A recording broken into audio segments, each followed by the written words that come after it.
record. Here goes the encoder, and here goes your intro.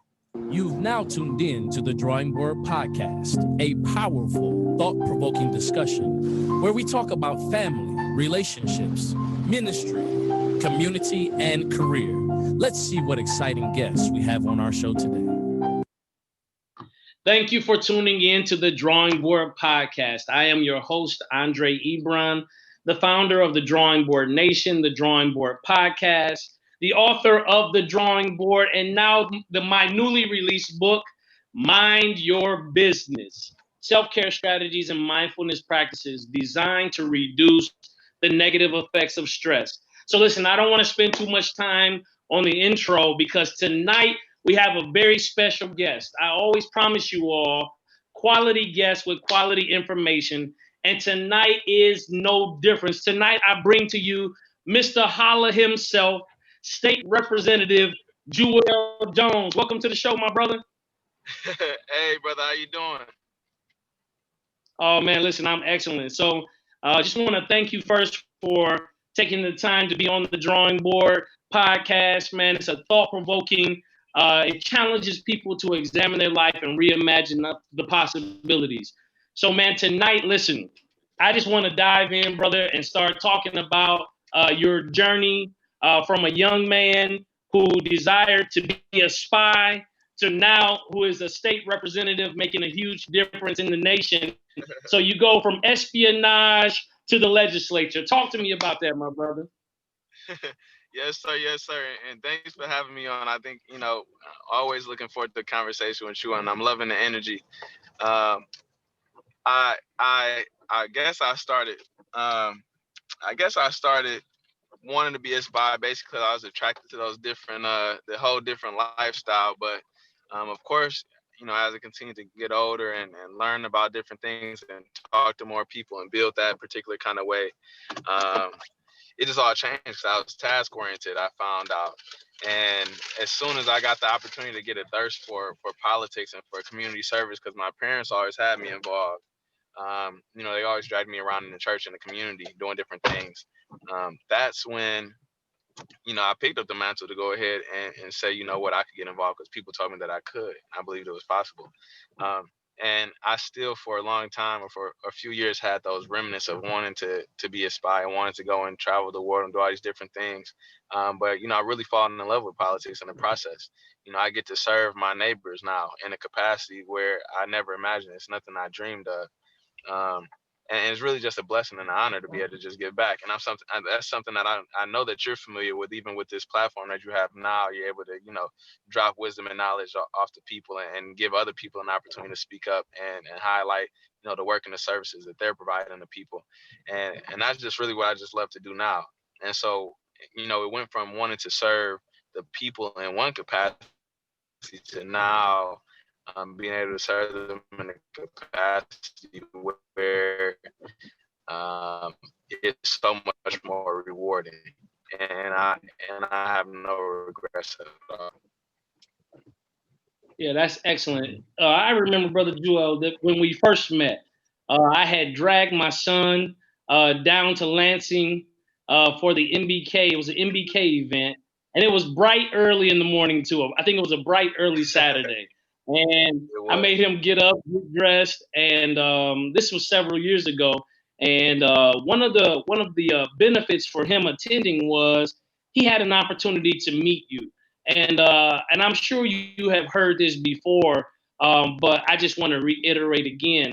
Man, you serving in the capacities that you serve as a police officer, seeing you in uniform in the Army, as a state representative, as a community member and entrepreneur, I feel, my brother, that you give promise to the generations to come, to the youth, right?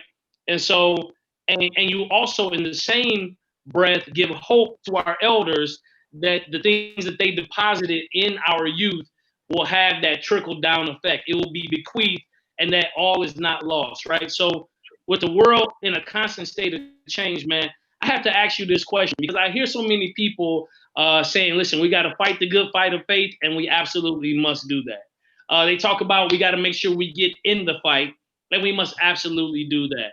They talk about we must continue to fight. But Brother Jewel, from your perspective, what is the fight?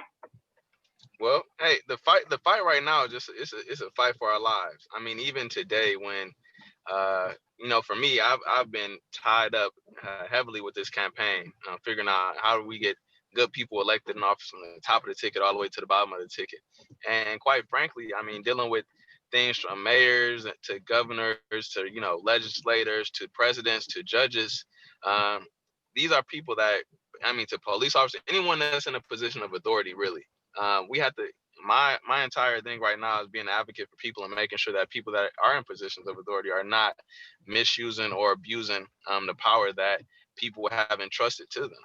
And so I think the fight right now is just a fight for our lives, and it's something that we have to win. It's no room for failure when dealing with this game right now. Because I mean, as we look around the world, not much has changed from the beginning of time. Things just put on different faces. Things put on different uniforms. People, things change locations, but we've been fighting uh, this enemy of oppression. We could talk about systemic oppression. We could talk about um, the prejudice and the racism, the hatred. We can talk about the red line. We can talk about all these different things that has been happening for a long time. Um, but it's not so much about what the fight is. It's about what's the solution, right? And so the solution really is just figuring out how do we really build a consensus and build community, or at least a sense of community. Because if we can unite, it doesn't mean we all have to agree. But if we can at least come together to say, hey, we're all suffering the same kind of problem from the same common enemy. Let's go ahead and get together so we can put forth a solution in a concerted effort where we all will be able to eradicate this pandemic that we've been experiencing our entire lives from before us. And then once that's solved, we won't have to worry about fighting so much. We'll be able to just flourish and thrive. But these are some of the things where we have to really focus on a change of mind and a change of hearts in our community. And that's sometimes one of the most difficult things to do, only because we're all in our own silos. We're all experiencing so many issues, and societal pressures now where we don't even know really how to even formulate what's happening to us, because it's almost, it's so inhumane, the way that things happen, and it's so discreet almost, where you might be getting oppressed, or you might be getting experiencing prejudice and stuff like that. You don't even know it, because that's just the way the system is. You think it's just the way life is supposed to be, when essentially it's really not. When we go back to the beginning of time and know that, we all are guys, and we're supposed to be living and loving and serving, one another. And so once we come into our consciousness, I think that's when we shift away from the fight towards the fight for our lives to just living. Yeah, absolutely. I love what you said. You said the question shouldn't just be about what is the fight, but the real question should be about what is the solution. And that we all can unite, but it doesn't necessarily mean that we have to agree. It just means that we must build a sense of community and come together for what's best for our common good. Now, I have a question for you. In an age where it is extremely individualistic, right? How do we begin, or what institutions are responsible? I have a question. What institutions are majorly responsible for advancing the narrative and building a mindset shift for people of color, specifically Black people?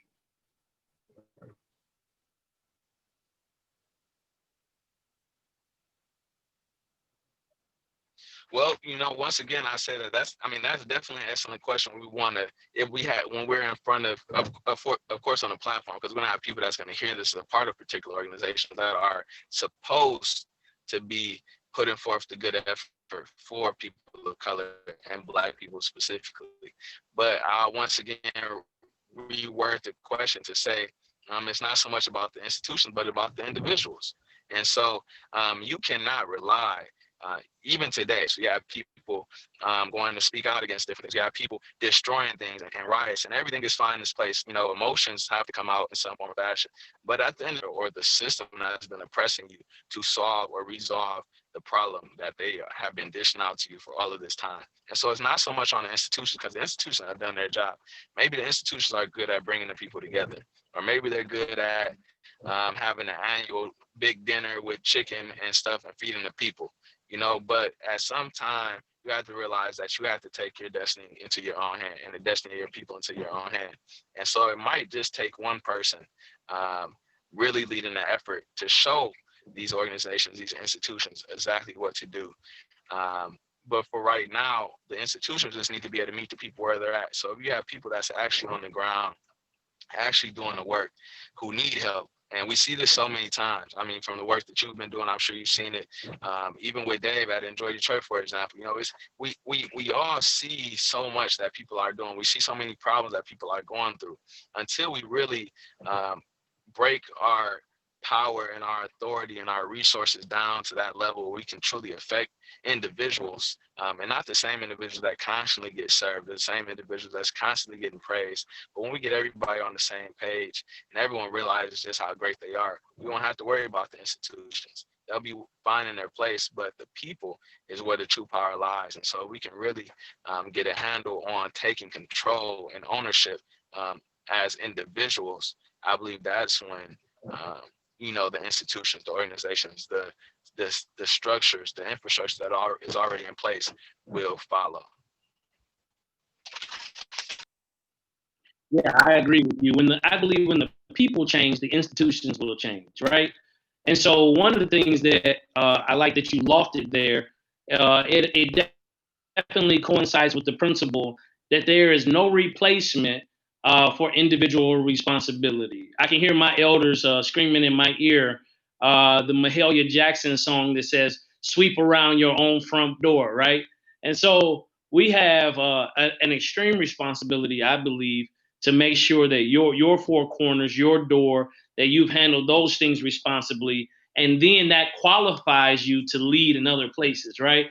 Because Bishop Jake said it like this. He said, "Family is the gym that love works out in," right? So when you master those things or you grow to a place of maturity in your family, then you're now equipped to go to the community because you have something to deposit. Here's the question that I have for you, Brother Joel. When we get ready, there's a quote that I heard you say in one interview. You said, "I don't only like to fight, I like to win." Right? So when we talk about building capacity in our youth, man, how do we teach them to win? Like, I know scripture tells us who we are, right?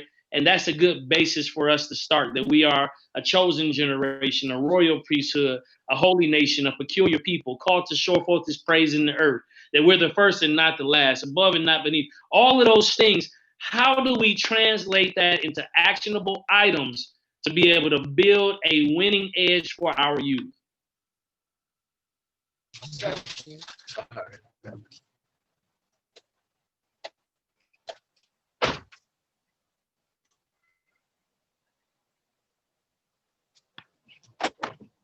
Did you hear me, Brother Joel? Can you hear me? Yes, I heard you. I heard you. I wasn't sure No, if I you had can hear heard. you. Okay. Okay. Yeah. I think the No, biggest. no, You can hear me? I can hear you. Yep. Okay. Yeah, I think the biggest thing for sure is we have to realize, that we have to meet these young people where they're at, without a doubt. A lot of times we want to, put so much pressure on young people to tell them exactly what it is that they need to do, without even figuring out what they're passionate about, where their mind is, what they're thinking about, where, what problems do they think exist and how do they think they can fix it. So a lot of times I feel like it's through that conversation, you can let them know. And it's just a certain approach that you take to get to them. Because I think really at the end of the day, no matter who you are as humans, and as children of God, we're all connected, but as humans, you have a thirst for a connection with other humans. And if you can do anything to cultivate a meaningful relationship with a young person, I believe that through that, they'll be able to realize the greatness that's inside them, because that's something that you have to put inside them. It's something that you grow, and it starts at an early age. And that's why, like you just said about the family, it's so critical, it's so important, because if they're not getting it as a child, and I believe it's Frederick Douglass, he said it's easier to build boys and repair broken man, something along that lines. Because by the time someone gets older and they've been stuck in the ways, and they might be depressed or might not feel like they're able to do anything or they can't accomplish anything, it's much harder to convince them that they can. And, compared to if they were a child, and from an early age, you gave them resources to do stuff. You put them on the platform and the pedestal, tell them they were kings and queens, and that's what we had to get more in the mindset of. And so, of course, we can't forget about the ones that's already teenagers or are grown-ups, but we have to really just start investing in our young people at an early age. Regardless if it's about telling them about their history with the royal priesthood, and telling them that they're peculiar people. Also teaching them the home economics things that have been pulled out of school. Teaching them about financial literacy. Teaching them about why it's important to open. It's important to say no. Mannerable.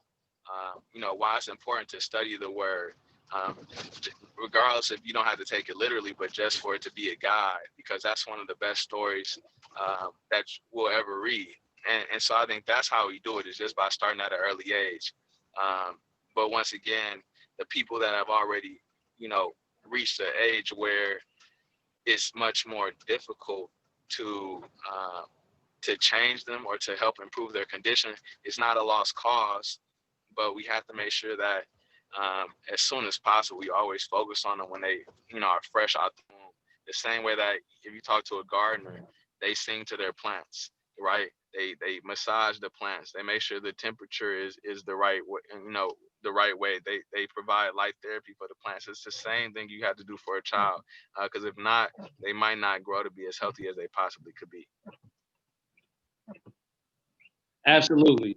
So, man, we've talked about your work in the community. We've talked about your commitment, your willingness to meet people where they are. I just want to talk about you as a brother, my brother Jewel. Man, I see you doing some. I see you doing some self care, with making sure that your mind, where you're hanging out and taking the chance to relax. Man, talk to me about, while it is important to give back, like how important is it that with your position as a state rep, a son, an uncle. Oh yeah, I saw you being uncle, man, and I saw the pride on your face. I saw it, Oh yeah, yeah. absolutely. But look, with all of the different roles that you play and the different responsibility, how important has self care been in this process? I think it's definitely important. And for a long time, I was not participating in what people would, or what I've grown to, figure out what self care was. Cause like, I was very, because of the way that I was brought up, I was extremely strong willed in the belief that, everything is always okay, that nothing would ever go wrong. And I'm the same way to this day. And I believe it's a powerful attribute. No matter where I find myself, no matter what condition I'm in, I'm always optimistic about it. I could work a whole lot and not get sleep, or answer a lot of requests and not take care of myself, or feed people while I'm starving. And I always know that it's gonna work out for me. But at the same time, as I continue to get older, I think because as humans we're task oriented, I've just bought into the concept that self care is indeed important. And from exposing myself to those experiences, like Inception, the place that I go to where I do like brain training and flow therapy, to even just chilling at home and listening to music, or enjoying a good meal, or simple conversation with folks, just taking a break out of the day just to have a talk with someone. Um, I think those things are. I think it's extremely rejuvenating for me.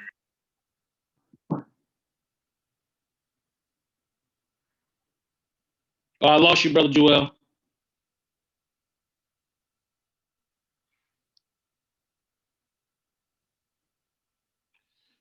I lost you, brother Joel.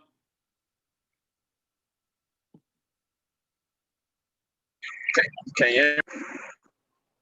I can hear you now. Yep. Okay. Yeah, you might. I would never say that that everyone gets to a point where they break, but you can potentially get to a point where you lose interest in something because of the burden that it carries with it. And so, as much as possible, um, if you're really passionate about something, you really love to do it, like the way that I love to give back and I love to serve. But many times, I get calls 24 hours out the day. One of them 24 hours, I got to make sure that I'm squeezing myself in there at all, at some point in time, because I don't want to be in bad shape and not be able to respond to the request of somebody, or not be able to help out someone in need because I'm not able to do it. And so I found that the more that I take care of myself, the more effective and efficient I am for other people. And and even though I thought I was doing a lot when I was busy and I was wearing myself out, I can get so much more accomplished when I'm in the right state of mind, after I've had some good sleep, after I've had some good conversations. And I think that's why it's important to take care of yourself, because you can be so far ahead of where you are today by taking a little time just to rejuvenate your body and your mind and your soul. So Absolutely. So, man, as you take this journey toward getting reelected, I got to tell you, man, what really touched my heart, brother. I saw you sitting in the living room of an elder, and she picked up the phone and let it be known that you were sitting in her living room. And when I saw her, the thought that I immediately had was, I wonder what she could teach me. You know, because there's so much wealth in our elders that have yet to be transferred, man. So, with that frame of thought, like knowing that it's important that we don't forsake our oral traditions of sitting at the feet of our elders and gleaning that wisdom. We call the old because they're wise, the young because they're strong. Brother Joel, share with me, man, what is one of the in the sake of you sitting at the elders' feet, man, what is one of the most powerful lessons, if you could just pull one of the most powerful lessons that you've been able to glean from our elders that has really impacted your life? what I would say, one of the most powerful lessons I probably had to say was that, what would it be? It probably would just be to keep running, to don't stop running. And that actually was from a conversation with Dick Gregory one time, and I called into a radio show in California, and he was on the line, and that's when he first found out about me running for office. And I think that just by listening to that and other things, as they say, even with the young lady yesterday, she's 98 years old. When I was sitting in her living room, and she was telling me about different things that she do every day, that are routine, how she's gotten to where she's gotten. I think that whenever you sit at the feet of a elder, the things that they talk about is always progressive. It's something that's always conducive towards growth, as long as you utilize it. Because for some odd reason, right, they made it to where they're at, and I have never been there, and I it's no way for me to share the same experiences they've had, and they've been my age before, and they've been many other ages that I haven't been, and so it only makes sense to take their words, and take what I can. And I believe another older person told me before to always keep a rake and a shovel with you, and you always rake in the things that are good, and you shovel the things that are not good. And I find myself many times thinking like that, regardless I'm dealing with an elderly person or someone who's even younger than me, because you can get a word from anybody, but it depends always how you apply that word. I think that's one of the most wonderful things when you're dealing with a elderly person, is that the words they give you are life sustaining. You just have to figure out, when and where to apply it in your life, and if applied successfully, um, because I believe we're supposed to always do better than the ones before us. You should be able to be at a place even better than where that elder was, and that's something that they want you to do. But in order for you to do that, you have to take those words with you on your journey, and the words of others, because that's going to help you prevent yourself from bumping your head along the adventure of life. And I think that's just what I've learned just from all of them, is just to listen. Don't You don't have to talk so much sometimes. Just sit there, shut your mouth, and listen to what they have to say, and know that it's going to work together for your benefit.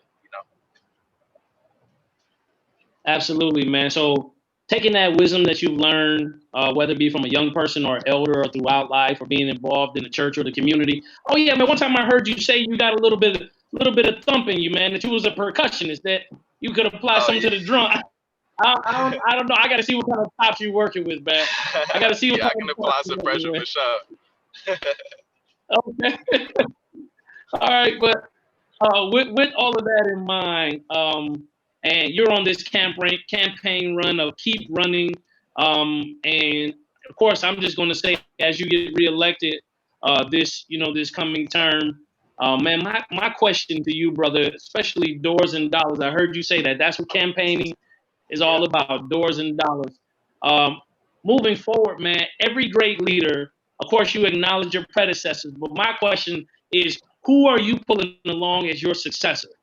Because I know you're getting ready to go in there and wreck shop and represent, but what successors are you building, man? Who's waiting in the wings? Brother, and you sound like you done did your research bringing up the dollars and doors from the campaign. You are extremely thorough. but Oh yes, you know, sir. but I think succession plan is extremely is important for me, and I think from day one I've been very critical on that.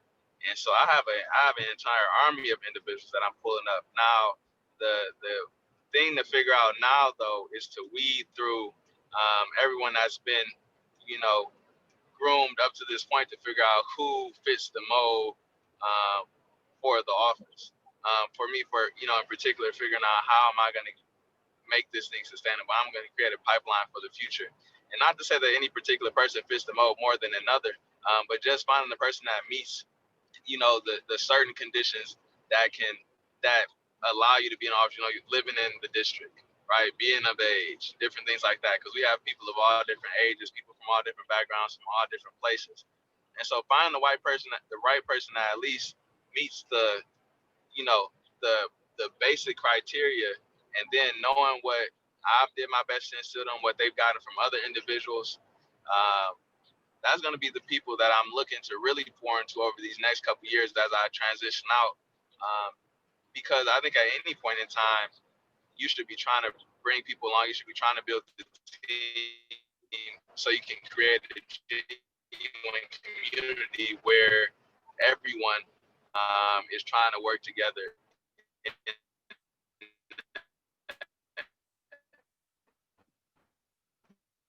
create change. Working on a few people that we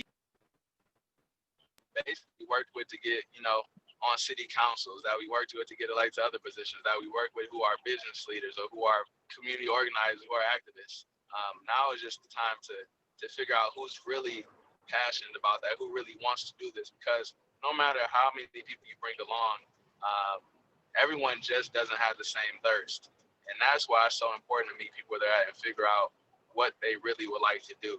And when you find that out, that's where you have to, no matter what your dreams or goals or ideas of what people should be, you should never put that on people, because you want to make sure that they're able to enjoy and love what they do, because that'll be the best way that they'll be able to impact and influence this world.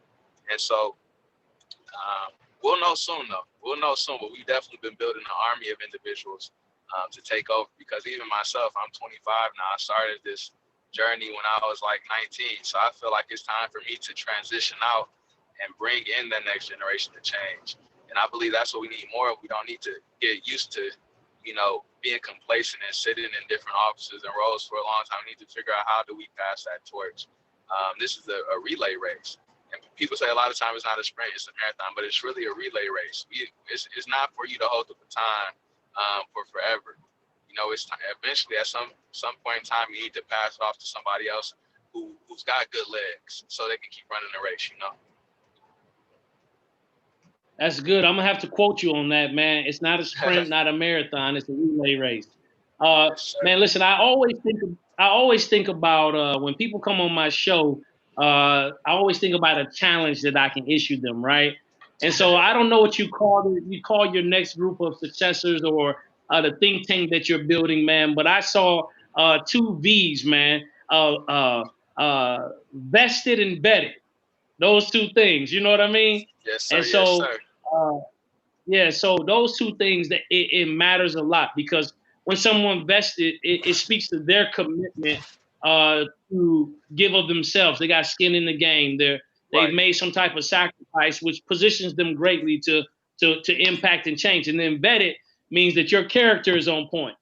Correct. That you not only stand before the people, but that you represent the people. So I think that that's huge, man. Now, here's what I got to ask you, brother. One of the things that as we are in this election season, man, how important is the black vote?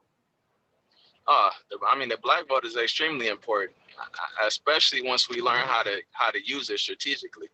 I believe the black vote, the vote of color, the millennial vote, all votes are extremely important, but people have to figure out how do we use it in unison. And so with the black vote in particular, if we just learn how to come together, we could determine elections. You know, we could put people in office. We can run our own candidates. We can make sure that once the candidates in office that they work on the issues that we want them to work on.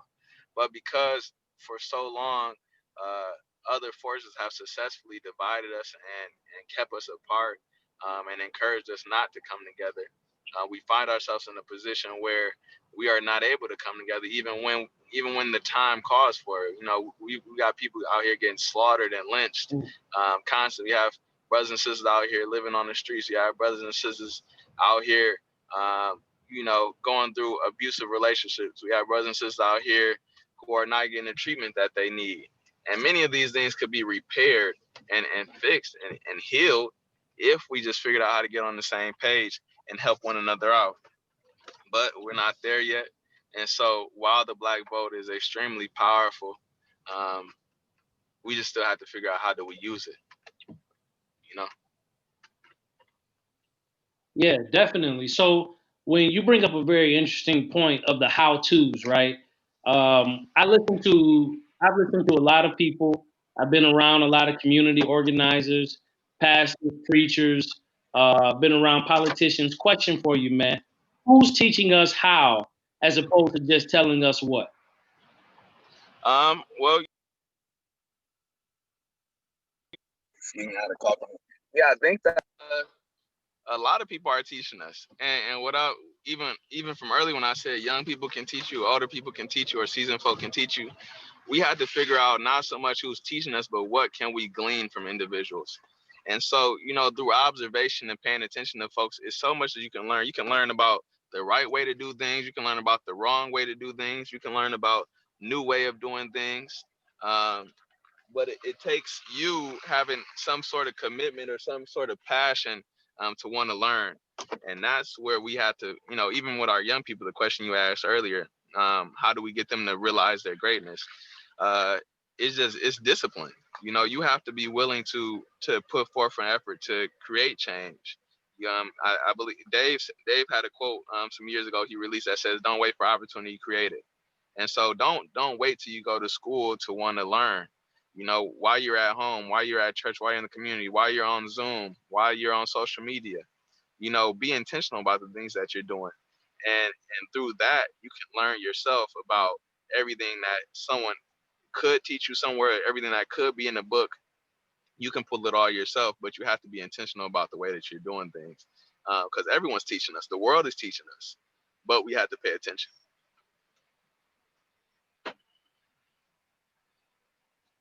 Yeah, I concur. Two things that you brought up. You were also quoted. Someone was asking you, what do we do about encouraging people to vote? We got to get people out to vote. And you said that what you look to do is to meet them where they are and cultivate relationship. And once you cultivate relationship, then that it's up to that person when they come to that certain level of consciousness or awareness. Right. So, how is it that in the community when a lot of people are losing trust in the process, particularly losing trust in leaders, losing trust in systems, and really we're at a junction where no one seemingly has a definite answer. People have Right. great ideas and solutions. And I'll be honest, even in times past, no one really had a definite answer. They just presented the answer in definite ways. Right. So whether it was by faith or whether it was just somebody who had hopes and dreams, whatever it was, how do we begin to unmask the truth during this time to realize that we really are where we always have been, and that there's hope there to move forward?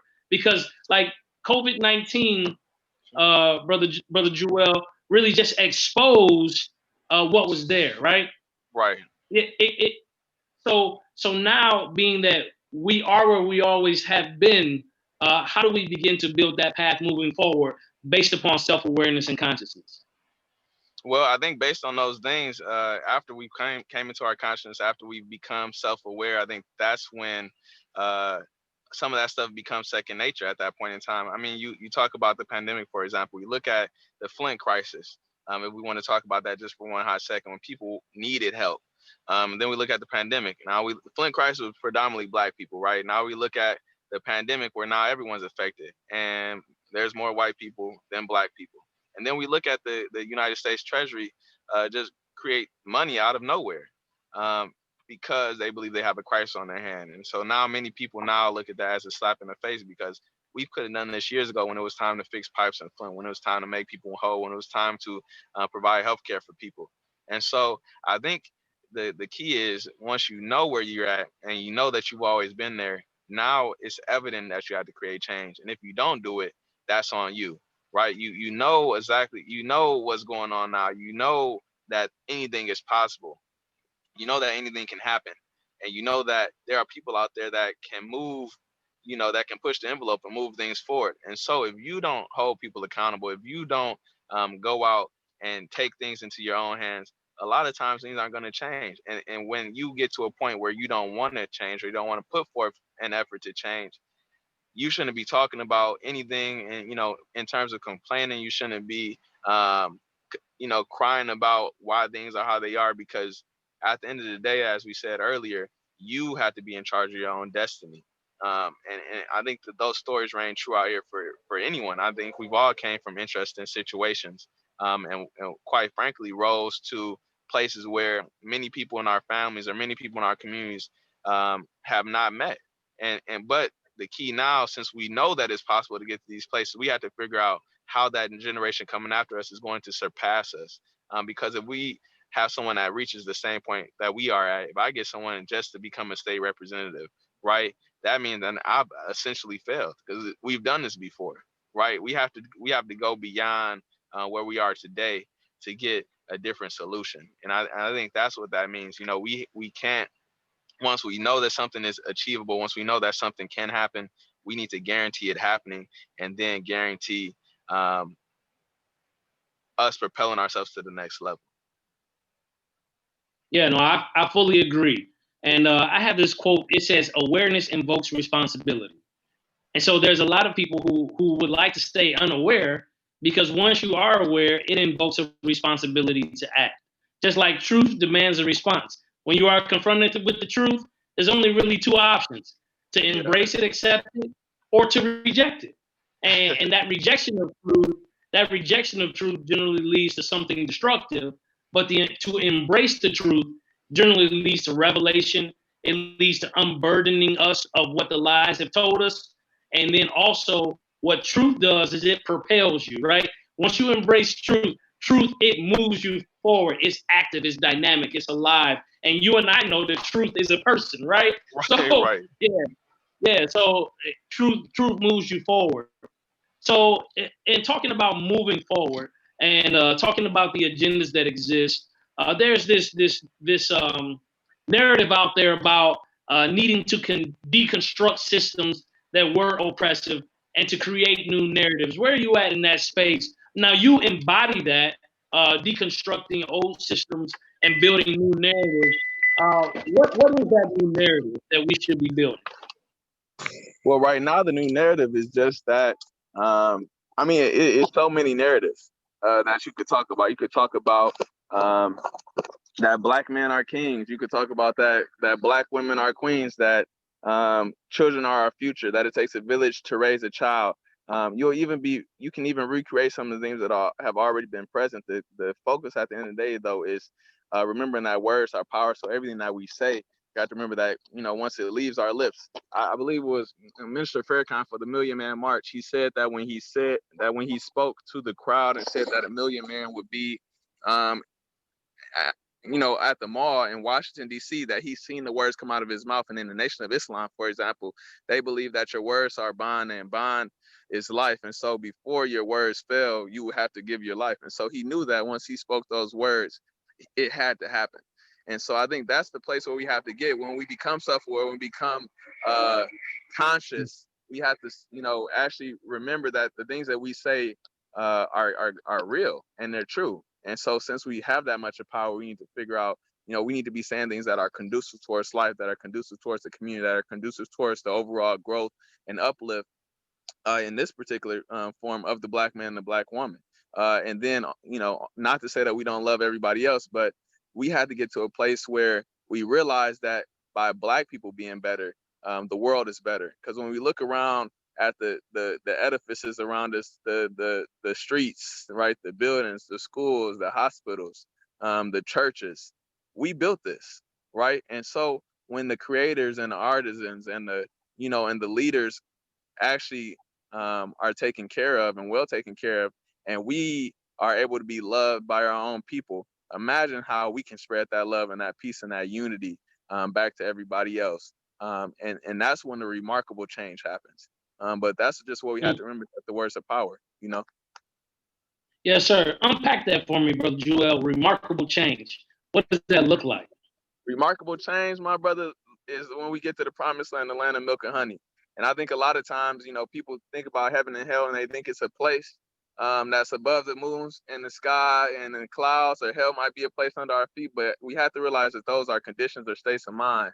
And so when we talk about heaven and hell, we have to look at it in terms, when you're having a bad day, when something is going on, you might be in hell. But when you're having a good day, when you're on top of the world, you're in heaven. And so we can have heaven right here on earth. And that's what the remarkable change looks like. It looks like us being able to walk around and not be concerned about anything bad happening in life, about us to be able to live without our bones aching, right? Without any issues with our body, because it's just a beautiful thing when you are walking the walk that we were intended to walk. It's almost like there's a force field around you where certain things just don't affect you. And that's the remarkable change. But it takes each and every one of us to get there. It's a lot we have to do for eternal life and all these different things that the scripture tells us about. But it's possible.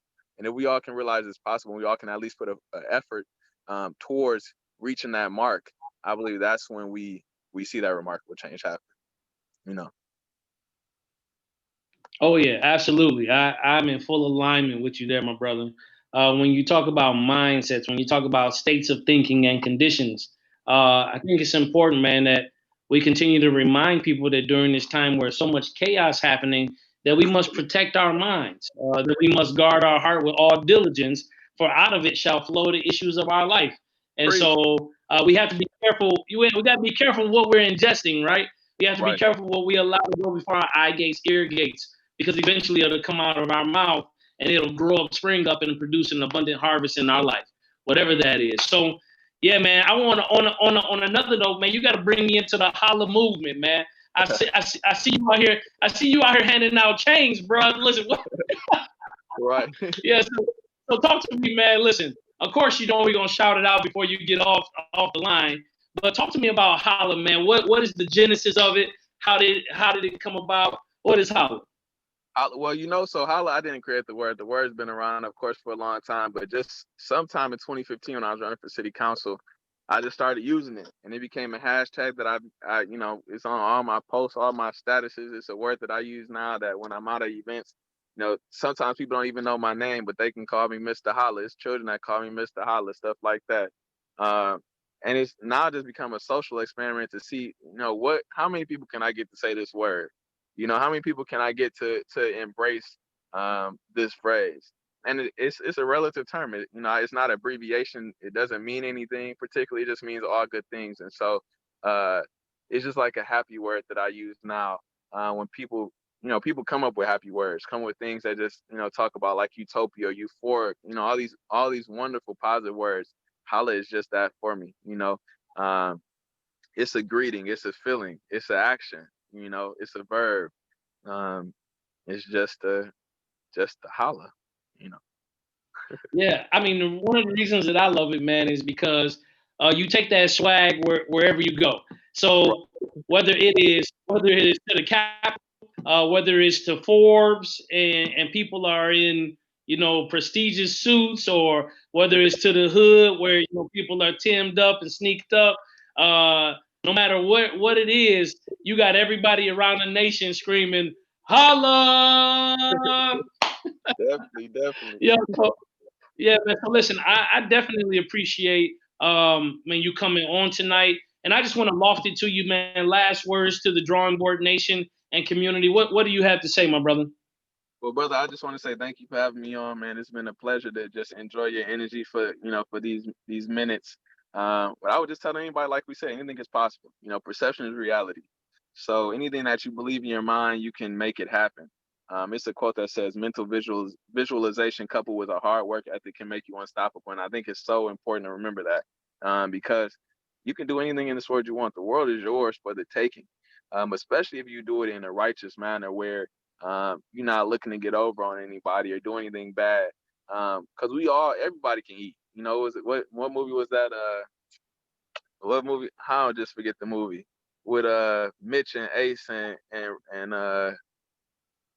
Cameron played in it. But he said everybody eats B or something like that. You know, it's possible for it to happen like that, but we all have to be on the same page. And so, um, I would just say those two things: perception is reality, and anything is possible. So, my brother, hey, oh, real good, real good.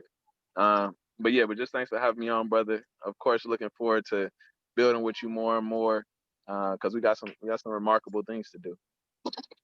Absolutely, yes, sir. So again, the Drawing Board Nation salutes you. We're praying for you, man, and we're standing with you as you get ready to embark upon this next victory. And again, man, we're gonna end this show like you would do it any other time. So on three, we just gonna scream holla. So 1, 2, 3, holla!